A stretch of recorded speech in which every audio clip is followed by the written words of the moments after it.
우리가 지난 주일에 살폈던 본문인데요. 그 가운데서 6절 한 절만 읽었습니다.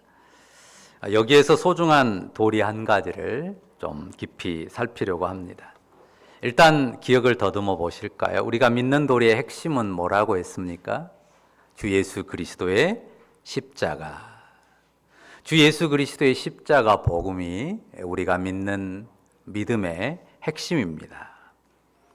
여기에 담긴 은혜와 사랑, 그리고 자유와 헌신입니다.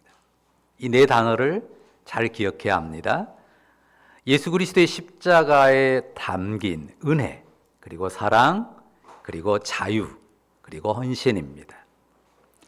자, 에베소 교회에 지금 디모데전서를 받는 이 디모데가 사역하고 있는, 목회하고 있는 이 에베소 교회에 침투했던 이 미혹하는 영과 귀신의 가르침이 있었는데요.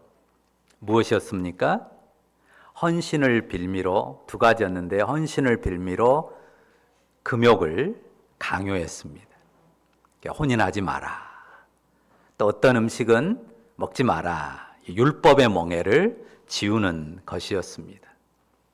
그런 것이 헌신으로 보여요. 육체의 욕망을 금하고 결혼도 안 하는 거. 그거 대단한 헌신 아닙니까? 그런데 대단한 헌신처럼 보이지만 십자가 복음의 가치에 반하는 것이에요. 그래서 성경은 양심이 화인을 맞아서 외식함으로 거짓말하는 것이라고 단죄했습니다. 우리가 언제든지 집중할 것은 예수 그리스도의 십자가 복음이에요. 복음의 은혜, 자유, 사랑, 헌신이에요. 복음의 은혜 안에서 자유를 누리고 자유 안에서 사랑으로 헌신하는 것입니다. 그게 십자가 복음입니다. 그러니까 십자가 복음에 합당한지 아닌지를 늘 살펴야 합니다.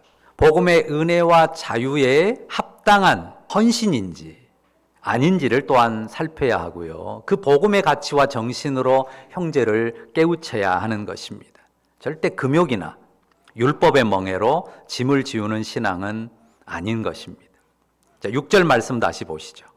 자, 그렇게 형제를 깨우치면 어떻게 되죠? 그리스도 예수의 좋은 일꾼이 되고, 그리고요, 믿음의 말씀과 네가 따르는 좋은 교훈으로 양육을 받으리라. 자, 거기 한번 다시 읽어볼까요? 믿음의 말씀과 네가 따르는 좋은 교훈으로 양육을 받으리라. 오늘 상고하려고 하는 내용은 양육인데요. 이 양육이 수동태로 쓰였어요. 양육하다, 양육을 받다. 원어는 그냥 말 그대로 기르다 혹은 교육하다 그렇게 번역되는 단어입니다. 그러니까 먹이고 입혀서 몸을 기르는 양육은 아니에요. 여기 말씀, 교훈 등에 연결을 했으니까요. 어떤 양육입니까? 삶과 영혼을, 인격을 키우는 양육을 뜻합니다. 자, 양육에 있어서 이 삶과 인격을 키우는 양육에 있어서 소중한 건 뭐죠? 가르침이죠. 그리고 가르침은 허공에서 오는 게 아니니까 가르치는 선생이 중요합니다. 이 부분을 자세히 살피려고 하는데요. 먼저 스스로에게 한번 질문들을 해보세요. 나는 어떻게 양육을 받았지? 한번 생각해 보십시오. 나는 어떻게 양육을 받고 자랐나? 물론 몸도 그렇지만 내 인격과 삶이 자라는데 나는 어떤 양육을 받았지? 한번 기억을 더듬어 보세요. 그리고 내가 성장하는데 내게 큰 영향을 주었던 선생은 누구지? 한번 생각해 보십시오. 내가 어떤 가르침, 어떤 양육을 받았는지 어떤 생각이 드십니까? 또 누가 떠오릅니까? 내게 뭔가 영향을 주었던 선생님, 누가 떠오르는지 한번 생각해 보십시오. 저도 생각을 해봤거든요. 선생님을 떠올려 봤어요. 초등학교, 중학교, 고등학교, 대학교. 물론 이제 언뜻 다 생각은 나지만 그래도 초중고 시절에 조금 좀 더 정확히 기억나는 4명의 선생님이 떠오르더라고요. 초등학교 때 1분, 중학교 때 2분, 그 다음에 고등학교 때 1분. 제가 고3 때 담임 선생님은 영어 선생님이셨는데 굉장히 좋은 기억으로 남아있어요. 왜냐하면 그분은 저를 굉장히 믿어주셨어요. 인정해주셨습니다. 그런데 중학교 2학년 때 담임 선생님은 수학 선생님이었는데요. 그분은 굉장히 아픈 기억으로 제게 남아있어요. 어느 날 교무실로 부르시더니 제 앞에서 슬리퍼를 벗더라고요. 슬리퍼를 왜? 이렇게 생각하고 있는 순간 그 슬리퍼를 들어서 제 뺨을 때리는 거예요. 불시의 일격을 당하고 불이 번쩍 했습니다. 정신이 하나도 없었습니다. 하시는 말씀, 수학 점수가 왜 이 모양이야? 이유가 그것이었습니다. 너무 황당한 기억으로, 그리고 굉장히 불쾌한 기억으로 지워지지 않습니다. 그렇게 맞아가지고 수학을 열심히 해야 되겠다 생각을 했을까요? 그분에 대한 미운 생각이 더 많이 남았을까요? 자, 학교 선생님이 아니더라도요, 우리 삶에 어떤 영향을 준, 선한 영향이든 악한 영향이든 그 선생님들이 있어요. 자, 부모나 삼촌, 고모, 이모, 또 혹은 형, 언니, 오빠, 누나가 선생 역할을 합니다. 자, 그분들 중에 누군가가 어떤 큰 영향을 준 사람이 있죠. 여러분들 가운데도 누군가 있을 거예요. 그분 때문에 굉장히 선한 자극을 받고 인생을 잘 열어간 경우도 있고요. 또 어떤 경우는 반대로 그 누군가 때문에 너무 큰 상처를 받고 인생이 꼬여버린, 그렇게 길이 흘러버린 그런 예도 많습니다. 한번 떠올려 보시면 다 기억이 있을 텐데요. 여러분은 어떠신가요? 저는 이 말씀을 묵상하면서 제 자신에게 물어봤어요. 너는 누군가에게 좋은 선생이었냐? 이 질문이 제 마음에서 일어나더라고요. 제가 잘 가르치려고 노력은 했겠지만 가만히 생각해 보니까 누군가 나에게 상처를 받은 사람들도 적지 않았겠다 하는 생각도 들었습니다. 좋은 선생이 된다는 거, 그리고 훌륭한 선생이 된다는 게요, 참 어려운 일입니다. 그래서 이 말씀이 제게 위로가 되고 소망이 됐습니다. 내 가르침은 많이 부족하고 또 참 빈틈이 많음에도 불구하고 이 말씀을 가만히 보니까 주님의 말씀이 그 자체의 생명과 능력이 영혼을 가르친다는 그런 말씀이 보였기 때문입니다. 6절 뒷부분 말씀 다시 보실까요? 뭐라고 했습니까? 믿음의 말씀과 네가 따르는 좋은 교훈으로 양육을 받으리라. 아까 수동태라고 했잖아요. 자, 본문에서 2인칭으로 2인칭 너로 지목되는 디모데는요, 양육을 받는 대상입니다. 자, 그러면 양육은 누가 합니까? 양육을 하는 주체는 누구죠? 그렇죠. 여기 믿음의 말씀과 네가 따르는 좋은 교훈으로 누가 양육해요? 그 믿음의 말씀과 좋은 교훈을 주신 주 예수님께서 기르는 것입니다. 자, 우리의 신앙생활에서도요, 앞에서 가르치는, 내게 가르치는 침을 주는 선생님은 매우 중요합니다. 그런데요, 오늘 말씀에서 우리가 꼭 기억할 것은 선생님이 핵심 관건이 아닙니다. 물론 좋은 선생님이 필요해요. 훌륭한 선생님 만나기를 바라는 거 좋습니다. 그리고 또 우리가 좋은 선생님, 선생님이라고 하는 직책은 아니더라도 누구에겐가 좋은 선생님이 되려고 힘쓰기도 해야 됩니다. 그런데 선생을 만나는 것도 그렇고 내가 선생이 되는 것도 그렇고 어떻습니까? 내 뜻대로 안 됩니다. 자, 우리가 좋은 선생을 못 만나기도 하고요. 어떤 경우는 선생 없는 포롤단신의 그런 자리에 내던져지기도 합니다. 그렇지만 실망할 일이 아닙니다. 낙심할 일도 아닙니다. 불평할 일도 아니고요. 원망할 일도 아닙니다. 6절 뒷부분 다시 한번 보실까요? 뭐라고 했습니까? 믿음의 말씀과 네가 따르는 좋은 교훈으로 양육을 받으리라. 무엇이 나를 양육해요? 믿음의 말씀과 내가 따르는 좋은 교훈이 나를 양육합니다. 선생님이 양육해요. 좋은 영향을 줍니다. 그런 선생들이 많죠. 악영향을 주는 나쁜 선생도 있습니다. 그러나 선생이 어떠하든 간에 믿음의 말씀이 있고 내가 따르는 좋은 교훈이 있으면 그 말씀의 교훈이 나를 양육합니다. 그 말씀에 교훈을 허락하신 주님이 나를 양육하십니다. 관건은 뭘까요? 자, 설교 제목 보십시오. 관건은 뭐죠? 따르는 좋은 교훈이 관건이에요. 믿음의 말씀, 그 좋은 교훈을 내가 따르는 여부가 관건입니다. 그 말씀의 교훈을 통해서 내가 그 말씀을 따를 때, 교훈을 따를 때 그 말씀을 통해서 주님이 나를 기르신다고요. 선생님이 훌륭할 수 있어요. 그런데도 아무리 선생님이 훌륭해도요, 학생이 가르침을 따르지 않으면요, 아무 의미가 없습니다. 근데 선생님이 좀 부족해요. 부실해요. 그래도 그 부실하고 부족한 작은 가르침이라도 따르면 그것이 능력이 되고 그것으로 성장하게 되는 것입니다. 자, 이게 믿음의 말씀, 좋은 교훈이라고 했는데요. 그것이 누구 것이에요? 생명과 삶의 주권자이신 주님의 것이란 말이죠. 믿음의 말씀, 네가 따르는 좋은 교훈, 누구 것이에요?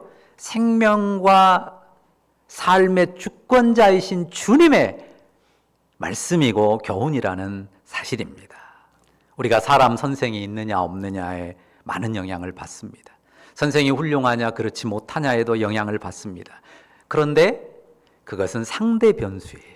조금 영향이 있단 말이죠. 조금 클 수도 있고요. 그런데 절대 변수는 아닙니다. 절대 변수는 뭐예요? 여기 나온 믿음의 말씀 그 자체, 교훈, 좋은 교훈 그 자체, 주님의 말씀과 교훈 그 자체가 절대 변수라고 하는 거죠. 그러니까 그 가르침에 담긴 생명의 능력이 결과를 만들어요. 그 말씀을 주신 분의 주권이 모든 것을 좌우합니다. 그러니까 이 말씀을 꼭 새겨야 돼요. 제가 새겼던 말씀 중에 오랫동안 제 영혼에 새겨진 말씀이 바로 이 말씀이에요. 믿음의 말씀과 네가 따르는 좋은 교훈으로 양육을 받으리라. 신앙 성장이라는 게요, 연수에 비례하지 않습니다. 그러면 무엇에 비례할까요? 여기 본문의 표현에서 답을 찾아 말한다면요, 따르는 정도, 믿음의 말씀과 교훈을 얼만큼 따르느냐, 그 따르는 정도에 따라 신앙 성장이 비례해요. 많이 들었느냐, 많이 기억하느냐가 아니에요. 많이 아느냐가 아니에요. 무엇이에요? 따르는 정도에 내가 그 말씀을, 그 교훈을 얼만큼 따랐느냐, 따르려고 몸부림쳤느냐. 그것이 내 신앙의 성장, 내 영혼의 양육을 좌우합니다. 따르는 정도가 어떠냐에 따라 달라집니다. 성경에 대해서, 신앙에 대해서 뭐 아는 것 많고 말도 많은 사람 있죠. 그런 사람 주변에 많습니다. 그러나 성경에 대해서 많이 알고 신앙에 대해서 많이 알고 말을 많이 하니까 와, 존경스럽고 본받고 싶고 막 그럽니까? 꼭 그렇지는 않은 것 같아요. 뭘 아는 것 많고 늘 말만 많은 사람한테는 어떤 마음이 일어나요? 말 좀 그만하지. 그런 마음이 일어나요. 저도 목사님들 사이에서 그런 부분을 참 많이 느끼고 굉장히 조심하고 노력하는 부분이에요. 목사님들이 아는 게 많으니까 말이 많아요. 목사님들끼리 모였으니까 좀 성숙할 것 같죠? 안 그럽니다. 어떤 사람은 그냥 모든 대화에 자기가 기어이 말을 해야만 만족하시는 분도 계세요. 그럼 제 안에서 와, 많이 알고 똑똑하다, 존경스럽다 이 마음이 드는 게 아니라요, 말 좀 그만하지, 그 마음이 들어요. 아는 교훈이 아니라요, 어떤 교훈이 있어야 돼요? 따르는 교훈이에요. 얼마나 많이 알고 잘 알고 그것을 말할 수 있고 설명할 수 있느냐, 그런 교훈이 있고 많은 게 중요한 게 아니고 어떤 교훈이 있어야 돼요? 내가 따르는 교훈, 그게 필요합니다. 내가 삶으로 따르는 교훈, 입으로 말고 내가 삶으로 따르는 교훈. 그러니까 어떤 교훈이 점점 많아져야 돼요? 따르는 교훈이 많아져야 돼요. 여러분이 이미 따랐고 지금도 따르고 있는 교훈들이 있는 줄로 믿습니다. 그리고 그 교훈들로 여러분이 양육받은 부분이 분명히 있어요. 따랐기 때문에 경험한 말씀들이 있다고요. 따르지 않았으면 내가 몰랐을, 경험하지 못했을, 누리지 못했을 말씀. 그런데 그 말씀을 따랐더니 깨닫게 되고 알게 되고 내가 누리게 되고 열매를 거둔 그런 경험한 말씀들이 있다고요.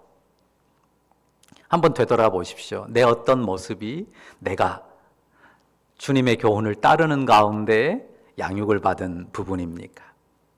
그런 부분들이 분명 있을 거예요.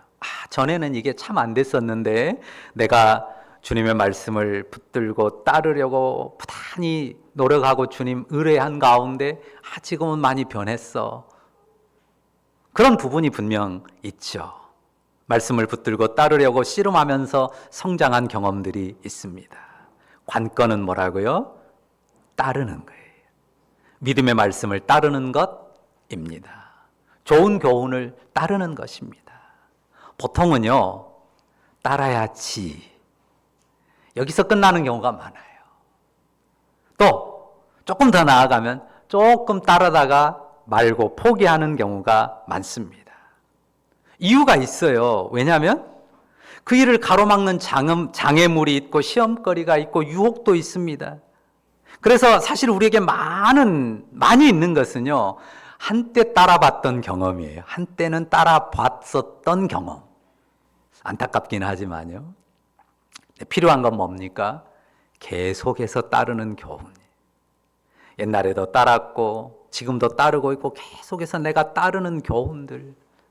그 교훈이 있어야 합니다. 저는 고등학교 1학년 때 신앙생활을 처음 했는데요. 고3 때 붙들었던 한 말씀이 있습니다. 대학 입시를 앞둔 시점이라 교회를 잘 다니던 친구들도 공부에 사로잡혀서 주일 예배를 다 안 나가더라고요. 저희 때는 한 60명쯤 됐거든요.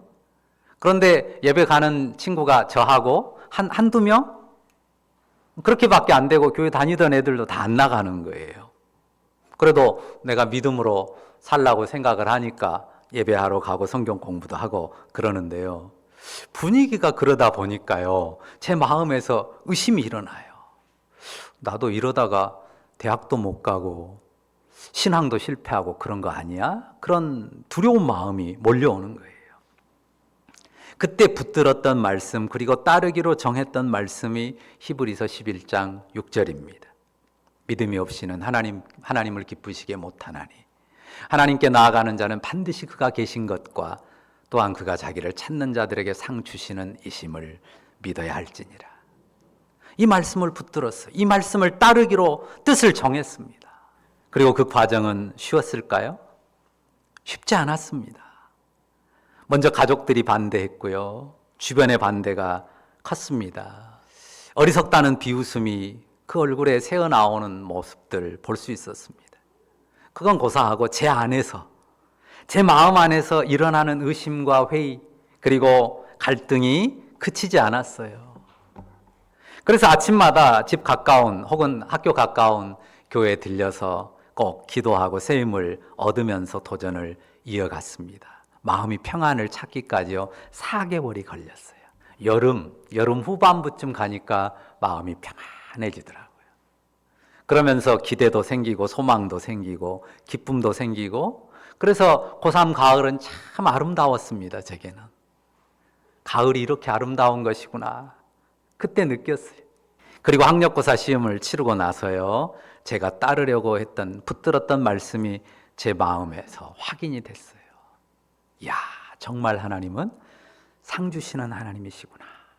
훨씬 결과가 공부만 한 친구들보다 훨씬 좋았거든요. 심지 않은 걸 주셨다는 생각이 아니었어요. 정말 열심히 최선을 다하기도 했거든요. 심은 대로 거두지만 믿음으로 심은 것에 하나님이 상 주셨다는 그 확신, 믿음으로 하면 되는구나. 그 신앙의 확신이 제 영혼에 새겨졌습니다. 주님이 제가 따른 그 교훈을 통해서 저를 양육하신 것입니다. 우리가 따르는 그 말씀을 통해서 주님이 우리를 양육하십니다. 따르는데 어떻게 따라야 한다고요? 잠깐 따르는 게 아니고요. 조금 따르는 게 아니고요. 계속 따라야 합니다. 유혹과 시험이 있어도 물리치고 믿음과 인내로서 따르는 것입니다. 현재 여러분이 붙들고 있는 말씀들, 따르고 있는 말씀들이 있을 거예요. 어떤 사람은 유난히 이 정죄를 많이 받고 비난을 많이 받는 사람인데 그리스도 예수 안에는 결코 정죄함이 없다 하는 이 말씀으로 그 말씀을 잘 기억하고 따르면서 그 비난과 정죄의식에서 벗어난 경우도 본 적이 있습니다. 내가 붙드는 말씀, 내가 따르는 그 말씀이, 그 말씀 안에 있는 생명이 나를 자유케 하고 나를 능하게 하고 나를 힘있게 합니다. 수없이 많은 말씀들 성경에 있잖아요. 먼저 그의 나라와 그의 의를 구하라. 그리하면 이 모든 것을 너에게 더하시리라는 이 말씀을 붙들고 그의 나라와 의를 먼저 구하는 가운데 주님이 채워주시는 놀라운 풍성함을 경험하기도 합니다. 하나님이 약속하신 복을, 상을 경험하기도 하죠. 그런데 우리가 거기에만 머무는 건 아니에요.